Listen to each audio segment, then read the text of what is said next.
매일 아침을 뉴스로 깨웁니다. YTN 라디오 김호성의 출발 새아침. 여러분 안녕하십니까. 출발 새아침 김호성입니다. 검찰이 대법관에 대한 구속영장을 청구했습니다. 사법부 70년 헌정사 초유의 일입니다. 사법행정권 남용 의혹을 수사하고 있는 검찰은 어제 박병대, 고영한 전 법원 행정처장에 대한 구속영장을 동시에 청구했죠. 지난 여름 개시된 수사가 한겨울로 진입하면서 정점을 향해 치닫고 있는 형국입니다. 일제 강제징용 민사소송, 통합진보당 재판 개입, 법관 블랙리스트 의혹 등 적시된 혐의 외에 국내 굴지의 법무법인 김앤장까지 연루됐음이 확인이 됐습니다. 특히 양승태 전 대법원장이 김앤장의 재판 상황을 알려준 정황까지 나왔습니다. 법은 누구의 편이었습니까? 일제강점기 강제징용 피해자에 대한 법의 보호와는 정반대 방향, 가해자들의 편에 서 있었습니다. 약자 편에 서야 할 정의의 보루가 강자 편에 서 있는 동안 사법부 수뇌부는 침묵했거나 방조 또는 동조했습니다. 두 대법관은 정당한 업무 지시였다면서 혐의를 부인하고 있습니다. 영장 실질 심사 과정에서 치열한 공방이 예상됩니다. 임정원 법원 행정처 차장 구속에 이어서 그의 직속 상관직에 있었던 두 대법관에 대한 구속 영장 청구. 검찰의 칼끝은 이제 양승태 전 대법원장으로 향하고 있습니다. 12월 4일 화요일입니다. 잠시 후 출발하겠습니다.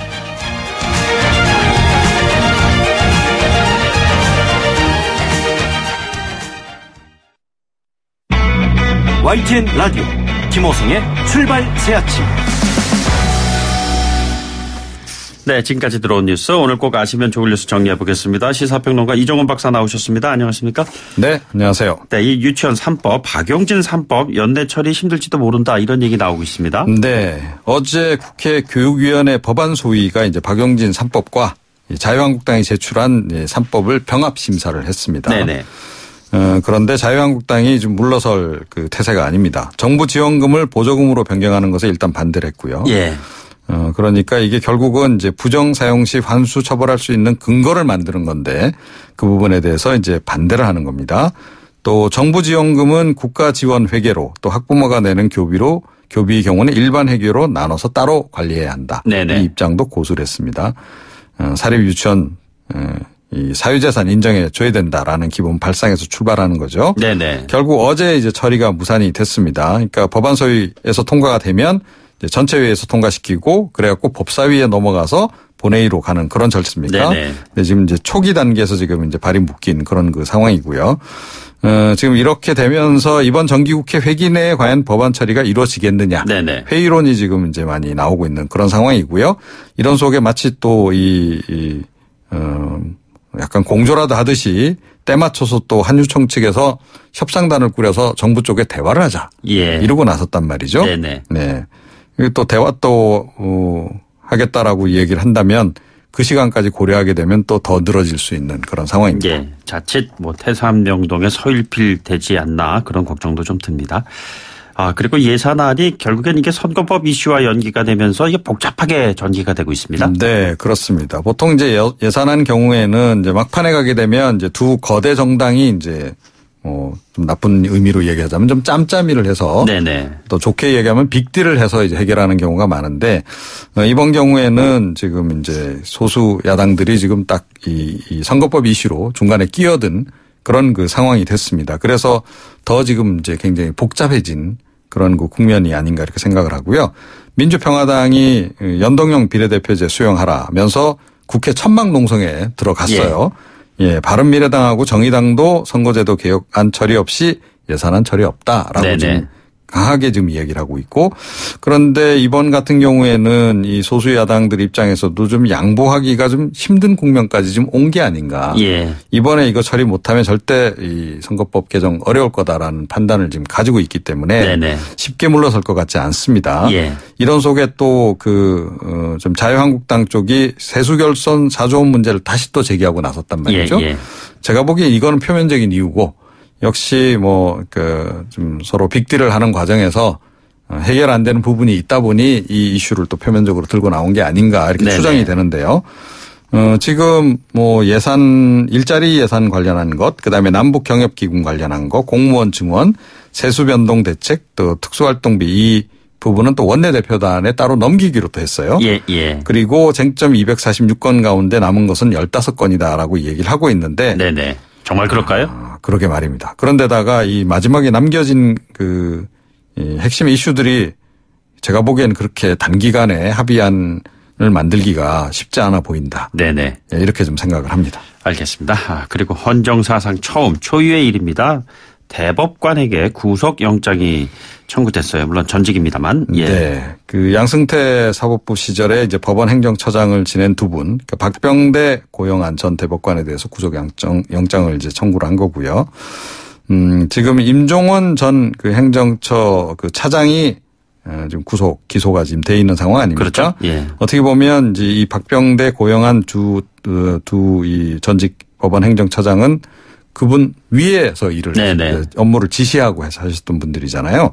그래서 이 두 사람을 제외하고 그냥 넘어갈 수는 없다라고 지금 이제 검찰 쪽에서는 판단을 한 거고요. 네네. 그리고 결국은 최종적인 책임 또는 지시를 한 인물은 역시 이제 양승태 전 대법원장 아니냐. 예, 예. 이렇게 본다면 이제 양승태 전 대법원장과 임종원 전 차장 사이에 또 이 두 분이 계신단 말이에요. 네네. 그래서 이제 이번에 구속영장을 청구를 한 것 같은데요. 구속영장이 발부될까 이 여부도 지금 굉장히 국민적인 관심사입니다. 언제쯤 결정이 나죠? 5일이나 6일 서울중앙지법에서 영장실질심사를 한다라고 어저께 보도가 나오긴 했습니다. 예, 양승태 전 대법원장이 어떠한 방향으로 이제 가게 될까를 좀 가늠할 수 있는 그런 바로미터가 되지 않을까 싶습니다. 이재명 경기지사 부인 김혜경 씨가 오늘 피의자 신분으로 검찰에 출석을 합니다. 네, 오늘 오전 10시고요. 네네. 네, 지금 경기지사 민주당 예비후보 경선 당시에 문재인 트위터 계정을 이용해서 전해철 전 예비후보가 자유한국당과 손 잡았다. 네네. 이런 허위 사실을 유포한 혐의. 또 2016년 12월에 문재인 대통령의 아들 준영 씨가 취업 과정에서 스케일을 얻었다는 허위 사실, 그걸 유포한 그런 또 명예훼손 혐의 이런 것들이 포함이 돼 있습니다. 오늘 이제 그 피의자 신분으로 조사를 하게 되면 곧바로 아마 기소 여부를 결정하지 않을까 싶습니다. 그리고 영화 국가부도의 날이 요즘에 굉장히 인기가 있는 모양이에요. 저는 아직 못 봤습니다만 네. 특히 재계에 관심이 높다고요? 예, 그렇습니다. 이게 이제 사실은 97년 IMF 구제금융 위기 그 즈음에 이제 벌어졌던 그 당시 인물들의 어떤 각자의 선택? 네네. 그거를 이제 그린 작품이라 그래요. 저도 아직 안 봤습니다. 좀 관심은 있습니다. 그래서 그거 이제 보러 갈 예정인데. 네네. 이게 아무래도 최근에 다시 제2의 IMF 구제금융 위기를 겪는 거 아니냐. 이런 이제 얘기가 일각에서 제기가 이제 되면서 재계, 특히 금융권에서 아주 관심이 높다 그럽니다. 네네. 단체 관람 이런 것도 지금 이제 간다 그러고. 한국은행이 이제 단체 관람 간다는 얘기가 좀 나오고 있어요. 예. 그런데 영화에서 보면 경제 관료들은 좀 부패한 것으로 이렇게 그려지고, 네네. 오히려 한국은행은 굉장히 적극적으로 대처하고 이런 모습을 보이고 있어서 기획재정부 쪽하고 이 또 한국은행의 반응이 또 좀 약간 결이 다르게 나오겠다 그러는데요. 아, 그렇군요. 글쎄요. 요즘엔 제가 보기엔 한국은행도 좀 못지않은 것 같은데. 네네. 어찌됐건 그 당시 그 아픈 추억 가지고 계시죠? 아유, 저희들 참으로 어려웠습니다. 그때 당시에. 예, 제가 기억나는 거는 대출 이자율이 25%인가요? 이렇게 가지고 올라가는 바람에 월급의 절반 이상을 그 대출 이자 갚는데 썼던 그런 아픈 기억이 생각나는데요. 그런 일이 다시는 벌어지지 않을 것 같긴 한데. 예, 두고 봐야죠. 월급의 절반 이상을 대출 이자 갚는데 쓰셨다면 나름대로 좀 행복하셨어요. 저희는 월급을 받지 못했습니다. 아, 그러셨네요. 예, 그래서 아픈 그런 기억이 있습니다. 20년 전 일입니다. 예, 오늘 말씀 여기까지 듣죠. 고맙습니다. 네. 네, 지금까지 이종훈 시사평론가였습니다. 여러분은 지금 FM 94.5MHz로 방송되고 있는 YTN 라디오 김호성의 출발 새 아침을 듣고 계십니다. 의견 주실 분은 짧은 문자 50원, 긴 문자 100원의 이용료가 드는 휴대전화 메시지 샵 0945, 우물정 0945번으로 의견 남기실 수 있습니다. 네, 청와대 민정수석실 산하의 특별감찰반 비위 의혹으로 정치권이 뜨겁습니다. 야권에서 조국 민정수석 책임지고 자진 사퇴, 문 대통령이 경질해야 된다, 이런 공세를 펴고 있습니다. 여당은 야당의 경질 요구는 정치행위다 일축하고 있죠. 안 그래도 꼬여있는 예산안 전국 더 어려운 국면으로 가는 것은 아닌지 우려가 큽니다. 여당의 입장을 들어보겠습니다. 더불어민주당 서른 최고위원 전화로 연결돼 있습니다. 의원님 안녕하십니까? 네, 안녕하세요. 민주당 서른입니다. 예, 내부에서 조웅천 의원이 조국 수석 책임지고 사퇴해야 한다 이런 문제를 놓고 해석 여지가 왔다 갔다 하다가 본인은 변함없는 의견이다 이런 얘기까지 하고 그랬습니다. 이 같은 분위기 어떻게 바라보고 계시는지요? 개인에 따라서 그런 판단을 할 수 있을 거라 생각합니다만은, 네. 먼저 이제 이게 청와대 직원들이 공직기강이 회의했다라는 거는 사실인 것 같습니다. 네네. 그래서 국민들에게 죄송하게 생각하지만, 그러나 이 문제를 민정수석인 조국 수석이 다 책임을 져야 될 문제인가, 그건 좀 지나치다. 이건 야당 측의 이 정치 공세 성향이 성격이 너무 강하기 때문에 네네. 이건 곤란하다. 조국 수석은 우리가 아는 대로 개혁의 일종의 아이콘이거든요. 네네. 그래서 조국 수석을 야당 쪽에서는 집중적으로 지금까지 쭉 이 공격을 해왔거든요. 네네. 그런 상황이기 때문에 이 시점에서 조국 수석의 책임을 묻는다는 것은 그것 자체가 좀 무리한 이야기고, 또 지금까지 여당이 그렇게 공세를 해왔기 때문에 그 연장에 있다 이런 생각해서 네네. 이 경우에는 이게 안 된다. 조국 수석이 자기 역할을 할 수 있도록 해야 된다 이렇게 보고요. 네네. 논리적으로 봐도 이게 조국 수석이 개인적으로 잘못한 게 있으면 당연히 물러나야 되겠지만은 이 팀 내에서 한 사람이 했던 이런 그 내용들이기 때문에 네네. 이 부분 가지고 물러나라 하면은 과도한 거죠. 예를 들어서 경찰들이 쭉 있는데 어디 파출소에서는 순경한 사람이 잘못했는데 그걸 경찰서장이 책임을 져야 된다. 이 경종에 따라 달라질 수 있습니다. 그러나 지금 조국 수석이 처한 입장은 그게 가중한 그런 아주 큰 잘못이 아니었기 때문에 이 공직자가 이 경우에 두고 책임을 져라 하는 것은 지나치다고 보는 거죠. 예, 지난 15일 의원께서 이 시간 출연하셨을 때 조국 수석 관련된 이슈 가운데 하나가 인사 문제 잘못됐으니까 대통령 사과해야 하고 인사 문제 책임지는 조국 수석 갈아야 한다. 이런 주장은 야당의 전형적인 몽리다 이렇게 표현을 하셨거든요. 네, 그렇습니다. 그 이후에 펼쳐진 상황이 조금 더 복잡해지는 양상으로 가고 있는데 그래도 여전히 야당의 주장이 단순히 정치행위다 이렇게 지금 받아보고 계시는 건지요? 그렇습니다. 근데 야당이 일테면은 지금까지 계속해서 이렇게 사건 나올 때마다 또는 아무것도 아닌 일 가지고 부풀려가면서 얘기를 했던 것은 아까 말씀드린 대로 우리 개혁 정책에 대한 반발이죠. 네네. 그러나 아직은 개혁을 계속 해야 할 상황이기 때문에 조국 민정수석이 나간다는 것은 개혁을 중단한다는 신호가 될 수 있어서 국민들이 심하게 이게 안 된다고 생각할 소지가 있다고 봅니다. 조국 수석이 아니면 안 된다라고 하는 거에 대한 좀 근거.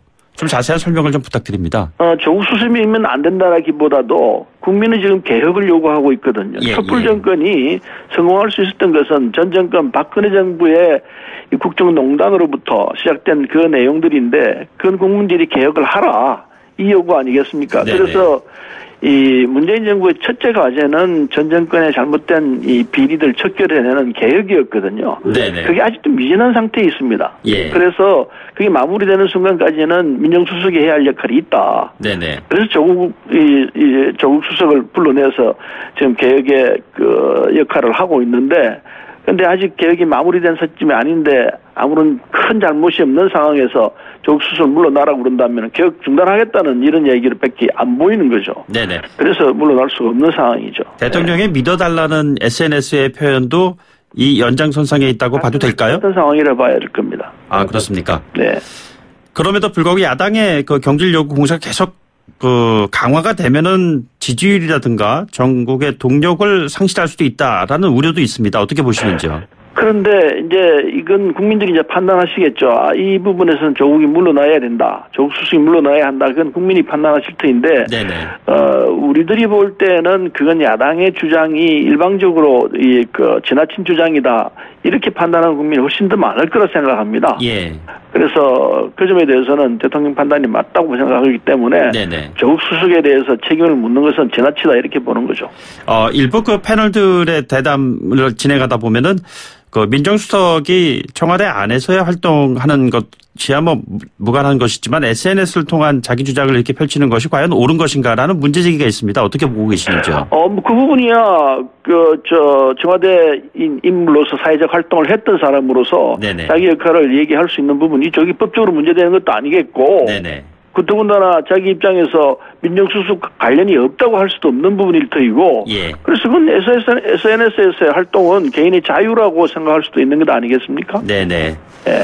알겠습니다. 어제 이해찬 대표 취임 100일이었습니다. 네. 근데 지지율 여론조사를 봤을 때 하락세입니다. 원인이 어디 있다고 보시는지요?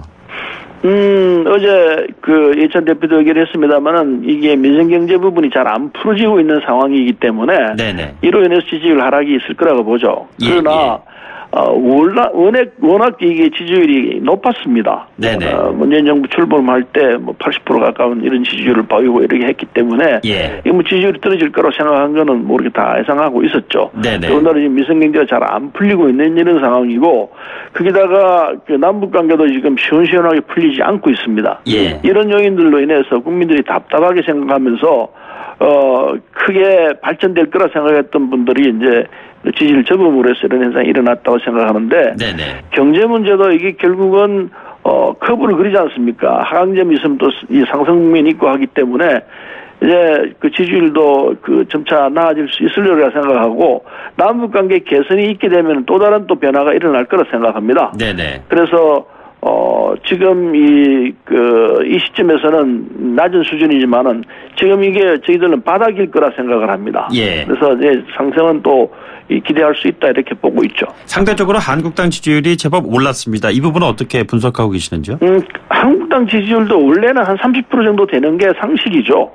야당이기 때문에. 그러나 워낙 이 촛불 전국이 있었기 때문에 거기에 대한 충격과 국민들의 실망이 커가지고 야당에 대한 지지율이 떨어졌던 것인데 뭐 야당이 잘한다면은 지지율이 올라가야 되는 게 당연하죠. 예. 원래 사회 구성 조건으로 볼 때 야당에 대한 지지가 일정 정도 한 30% 정도 있을 수 있다고 보죠. 네네. 청취자 여러분들의 이해를 돕기 위해서 잠시 설명을 드리면은 이 지지율 관련 여론조사는 전문기관 리얼미터 그리고 YTN의 의뢰로 지난달 26일부터 30일까지요. 전국 19세 이상 유권자 2,513명 대상으로 실시했습니다. 7.7%가 응답했고요. 유무선 전화 면접이고 자동응답 혼용 방식이었습니다. 패번 오차는 95% 신뢰 수준에서 플러스 마이너스 2.0%포인트입니다. 자세한 내용은 중앙선거 여론조사심의위원회 홈페이지 참조하시면 된다는 점을 말씀드립니다. 이게 줄기 설명하는 게 법적으로 그렇게 하게 돼 있는 거죠. 이거 하지 않으면 벌금 내야 됩니다. 예산안 처리 법정 시한을 넘긴 상황에서 지금 정기 국회 회기도 얼마 남지 않았는데요. 선거제 개혁 문제에 대한 이슈가 굉장히 좀 초미의 관심사인 것 같습니다. 제대로 마무리될 수 있다고 보시는지요? 근데 이게 참 쉽지 않은 문제입니다.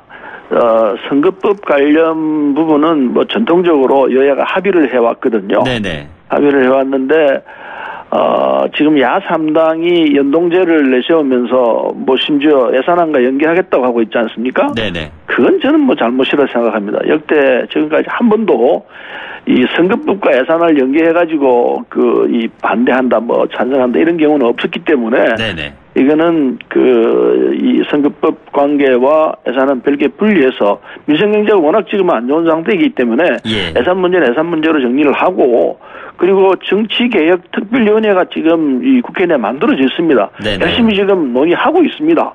이런 상황이기 때문에 여기서 논의를 해야 한다고 생각합니다. 그런 구조이고 그런데 이 선거법이 바뀔 수 있느냐 연동형을 우리 당이 받아라고 그러는데 야3당에서는 우린 받을 수 있어요. 그러나 지금 받기 위해서는 국회의원 정수를 늘리지 않고서는 연동형을 할 수가 없습니다. 네네. 이를테면 한 60명 내지 70명을 늘려야만이 연동형 비례대표제를 할 수 있는데 국민들은 국회의원 한 석도 늘리는 걸 원하지 않고 있습니다. 이런 상황이기 때문에 야3당이 연동형제를 하고 싶으면은 국민을 상대로 해서 이 국회의원 숫자를 늘려야 되겠으니까 국민 여러분 양해해 주십시오. 이게 먼저 돼야 합니다. 국민 네네. 동의가 있어야 되고 국민들이 그걸 바란다는 이게 나와야 여론이 나와야 이게 가능한 거지.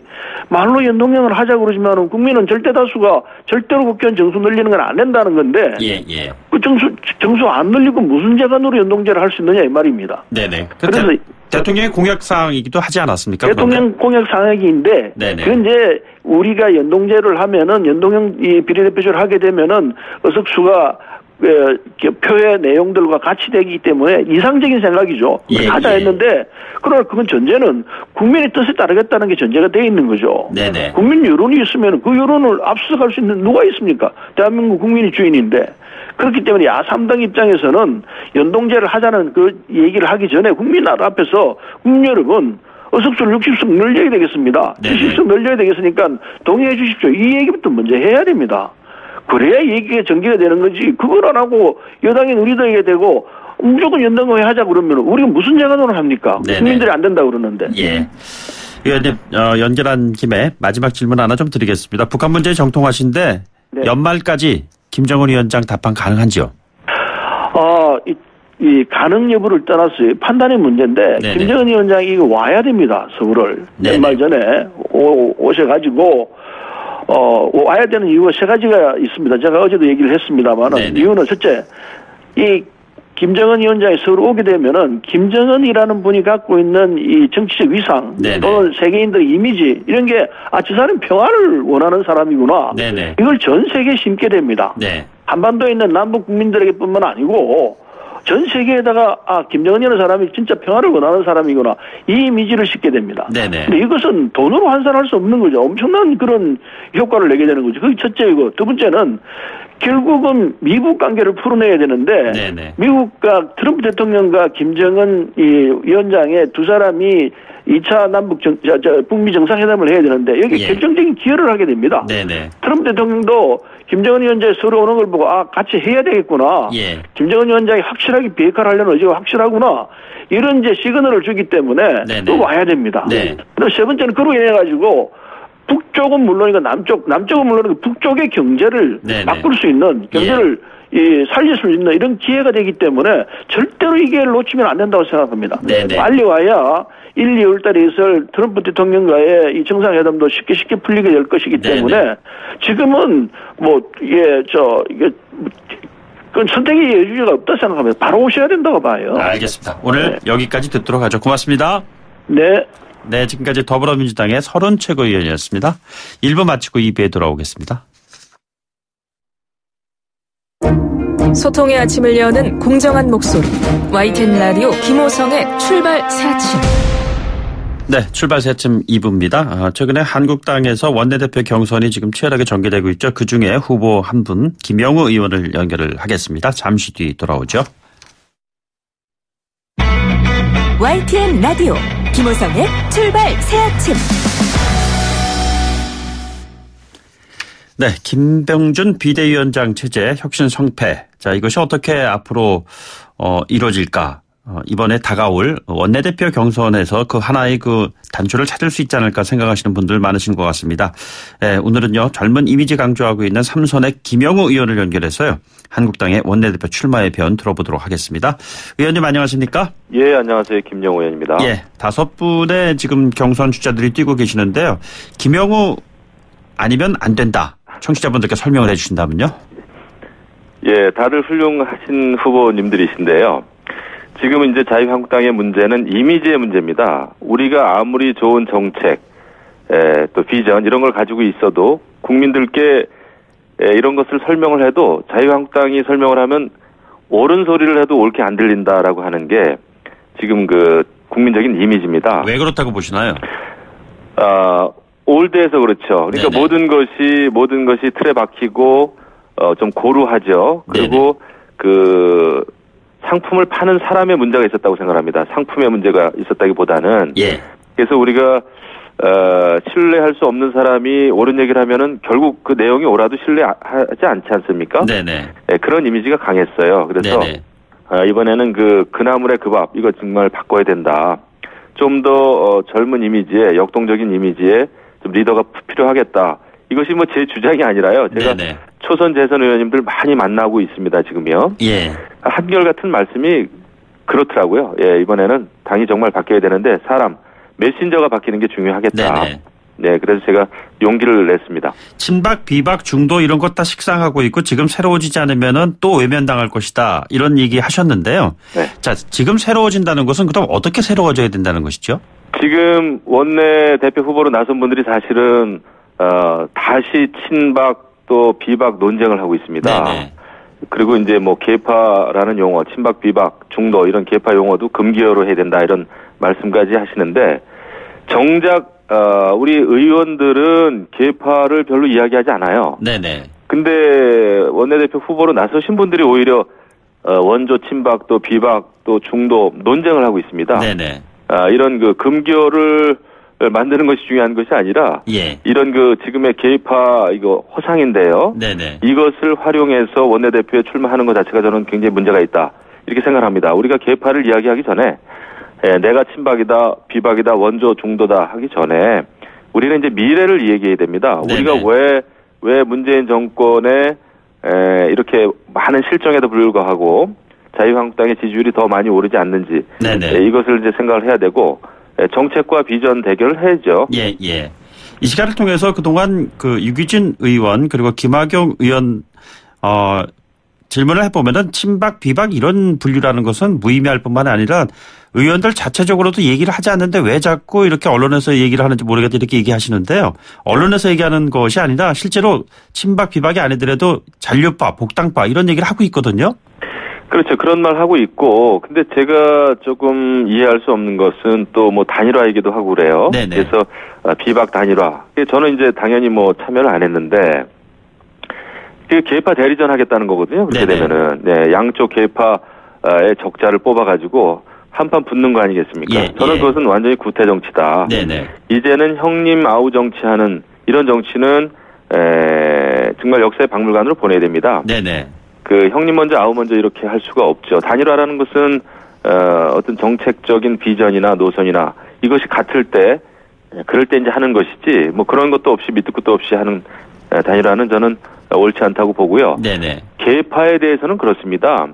우리 원내대표 후보들이 여태까지 지난 몇 년 동안 걸어온 것을 다 알고 계세요. 네네. 그것은 우리 스스로 친박이니 비박이니 중도니 해봐야 소용없는 일입니다. 예. 나는 당신이 지난 여름에 한 일을 다 알고 있다라는 영화 제목처럼 네네. 그건 국민들도 알고 우리 의원님들이 다 알고 계세요. 예. 이제는 계파 얘기하지 말고 우리 당을 어떻게 바꿀 것인가 이런 얘기를 해야죠. 예. 지금 솔직히 나경원 의원님은 조원진 의원서부터 안철수 의원까지 네네. 안철수 전 대표까지 다 포용해야 된다고 그러는데 저는 그 안철수 전 대표를 포용한다는 거에 대해서는 아주 강한 그 불만이 있습니다. 네네. 그건 원칙도 없고요. 예. 안철수 전 대표는 지난 몇 달 전에 그 자유한국당에서 바른미래당으로 소속을 옮긴 지방 의원들한테 네네. 곰팡내 나는 한국당에서 잘 오셨다. 예. 자유한국당은 앞으로 이슬처럼 사라질 당이다. 네네. 이렇게 말씀하셨단 말이죠. 이렇게 예. 얘기했죠. 예. 근데 안철수 전 대표를 포용하겠다고 하는 것은 원칙도 없고 네네. 기본이 없는 거죠. 저는 네네. 이렇게 무원칙한 보수연대는 보수연대가 아니라고 봐요. 그런 입장에 김문수, 홍문종 이런 분들이 소속된 우파 재거래에 지지받는 거 아닌가요? 그런 것 같아요. 그래서 원래는 중도를 표방하시고 나오셨는데 네네. 결국은 우파 쪽에서 많은 그 지지를 하시는 것 같아요. 근데 그것도 제대로 된 지지가 아니고 많은 의원님들은 우파 재건회의에 이름이 올라 있었는데 그것을 또 부인하셨어요. 예, 예. 그러니까 저는 결국은 계파에 기대해서 출마하는 것은 네네. 이렇게 좀 자연스럽지 않다. 이런 생각을 가지고 있어요. 보수대 연합에 대한 구상은 그럼 어떻게 가지고 계십니까?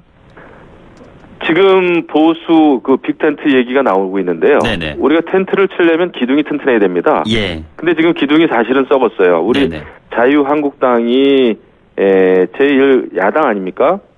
그 보수당인데 네네. 우리 당이 제대로 서려면 보수 빅텐트를 치려면 우리 스스로가 자강과 혁신을 먼저 해야죠. 예, 예. 근데 우리가 달라졌다는 게 별로 보이지 않지 않습니까? 네네. 예, 계속 그냥 그 정책도 사실은 오락가락하고 있고요. 네네. 싸우면서 닮는다고 우리가 사실 포퓰리즘적인 것을 많이 닮았어요. 문정부의. 예, 예. 저는 이렇게 가서는 안 되고 우리 건전한 합리적인 보수주의의 원칙 이것을 되찾아야 되고 네네. 그런 정책을 입안하고 그다음에 그나물의 그 밥이 아닌 좀 더 역동적인 리더들이 많이 나오고 이렇게 해야 젊은 층과 여성층 또 수도권에서도 우리가 좀 신뢰를 회복할 수 있다. 예.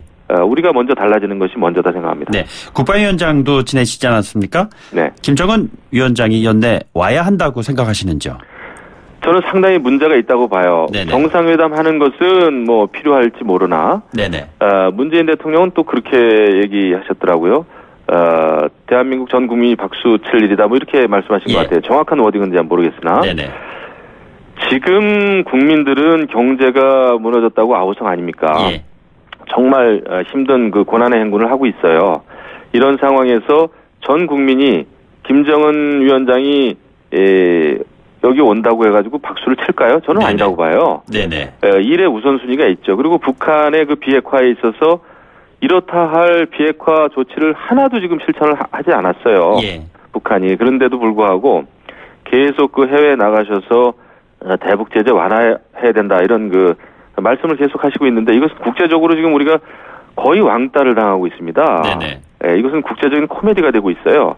미중 또 미일 정상회담에서는 미국이 계속해서 대북 제재가 필요하다. 네네. 북한이 핵 비핵화 조치를 취하기 전까지는 말이죠. 예. 이렇게 되고 있는데 우리만 계속 대북 제재 완화하면서 철길을 잇자, 철도 잇자, 도로 잇자 그러는데 남북 교류가 안 좋은 것이 아니라 네네. 북한의 비핵화하고 최소한 속도를 좀 맞춰야 되겠죠. 평화는 경제다라는 주장에는 동의하지 않으시나요? 지속 가능한 평화일 때만 경제가 되는 거죠. 네네. 이렇게 지속 가능하지도 않고 북한에 쏟아붓는 돈 이거는 완전히 매몰 비용이에요. 예. 우리가 그냥 거의 잃어버리는 돈이 되는 거죠. 이것은 경제적이지 않습니다. 예. 알겠습니다. 오늘 말씀 여기까지 듣고요. 선전하시기 바라겠습니다. 고맙습니다. 네, 감사합니다. 네, 지금까지 김영우 자유한국당 의원이었습니다. 네, 출발새 아침 3부 8시 뉴스 듣고 돌아오겠습니다.